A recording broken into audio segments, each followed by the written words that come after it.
Hello, how are you? And welcome to the lemonade stand. Now, listen, in this particular video, this is also some lemon limeade, which means that, of course, it started out with my parents or the adults over me not making really good decisions or not making good decisions, but not really knowing how. Because you can't pour out if you don't already have it in. Okay.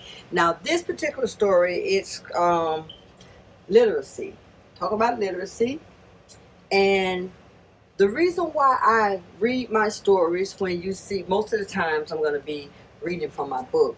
And I also write my stories, thank God. But the reason why I read my stories is to promote literacy. Because I was 30 years old reading on a third grade level. And so I was at rock bottom going through some things, and I was like, okay, what is it? What is it? What is it? So it was like, okay, Janice, you need to, search yourself, look in the mirror and, see what's wrong, what's the problem, ask God what's going on. And why was I so unhappy? That's the thing. When rock bottom, and you're trying to figure out how to fix some things or how to change some things. How they say, to have something you never had, you got to do something you never did. Well, I need to do something I never did, which was pick up a book and learn how to read. Now, I wasn't totally illiterate. Like I said, I was on a third grade level. I couldn't spell the word any, A-N-Y. Couldn't spell that. Couldn't spell the word paid, P-A-I-D.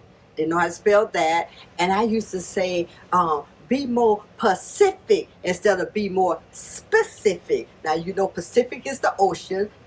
And so I'm saying be more ocean, So I was not 100% dumb, but it was bad. It was bad. So I said, okay, what is it? What is it? I started, how you do that soul searching, taking inventory. So I finally admitted, okay, girl, you can't read. You can't read. And so I said, okay, I'm going to learn how to read. I'm going to learn how to read. So I searched the whole house for a book, right? By this time I had moved in with my dad.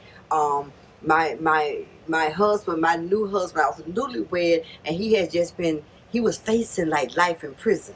And he ended up doing 23 years, 23 calendar years, and I waited for him faithfully. That's a whole nother story. But I had moved back home with my dad, and I searched the whole house looking for books. Not that if I had my own place, I would have had any books in it. But I found two books. I found the Yellow Pages. You remember the big phone book? Back in the day, they don't have these anymore. Now it's online. But we had two books, the phone book, and we had a Bible. Now, every black person had a Bible in their house. Even if it was just opened up on the table to the 23rd Psalm, they had a Bible. I had two books to choose from. Now, I ain't gonna lie. Now, I chose this book first because I'm like, I don't want to read no Bible. I chose this book first. But it didn't take long for me to put it down because, in the front part, they have the white pages and the yellow pages. And in the front part is A Jackson, B Jackson, C Jackson, D Jackson. It's like a repetitive thing. You go through the alphabets with all the names. I'm like, oh my God, is this reading? So I said, you know what? Let me try the Bible. I only have two books. It's not like I have a lot of choices. So I picked up the Word at the age of 30. That's when I had came back to the Lord. Prodigal daughter coming home, trying to fix some stuff, And so for the next 10 years, from 30 to 40, I practiced my reading with the Bible. So you can say that the Bible is my foundation for words. Remember when I was saying in one of the videos how, I'm sorry, I apologize, which I shouldn't apologize, for bringing the word into every story. Well, the word is my life. Like, remember I was saying, like salt and pepper, you mix it all up and then it's hard to separate it. Well, once you start getting in the word and reading the word and seeing the word alive in your life and seeing that, oh my goodness, the word really works.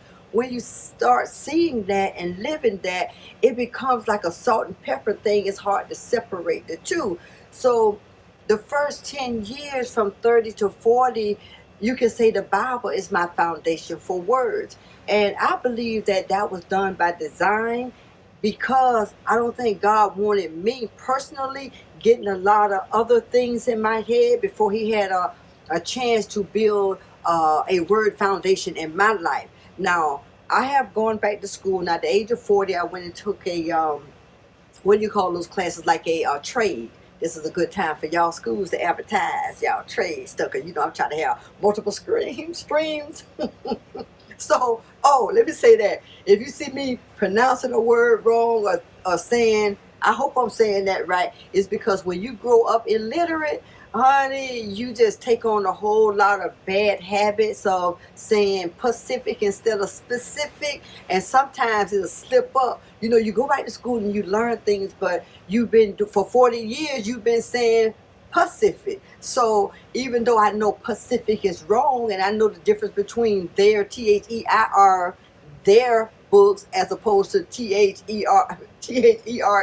over there, I have learned the difference between the two, and I have educated myself. I have gone back to school and taken little classes here and there. I mean, I don't have like a master's or any of that, because I believe that, how God take the foolish things of the world to confine the wise.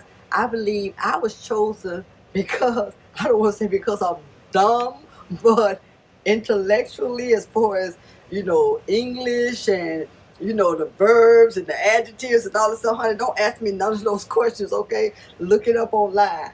But I have learned some things, and I do know that education is important, and I do promote education, and I do want you to get all you can, because knowledge is power, and the Bible says my people perish for a lack of knowledge. So reading is good. So I read my stories to promote literacy. Whenever you see me reading my stories, I want you to think literacy, and I want you to think, do I have any books in my house for these grandbabies, for my kids, or whatever? And because there were only 2 books in my house, so you make sure that you have something around there for them to read. And when my kids were growing up, I used to do like a little book club with them, and have them to read little books, and then come and tell me the story, and that gets them so excited. We need to try to train up our kids in a different way to go. Now, I know that there are a lot of educated African Americans in the United States and around the world, and I thank God so much for that, because once upon a time, we couldn't even pick up a book without getting beat up and whatever. And I don't blame my parents, because they grew up, I was born in the early 60s, so they grew up in a time when you got to come in the back door, and you can't drink from this water fountain, and you can't be educated. So they grew up illiterate. So I don't fault them for that, because you give what you have, and what you don't have, how can you give it unless you make a way for someone around you to deposit that, into someone. I hope you understand what I'm saying. But they grew up illiterate, and I used to cry to go to school. I used to hear, "You're not going to school today." And I'm like, "I want to go to school." "You're not going to school today." So I grew up, and then we moved around a lot. Stability is very important.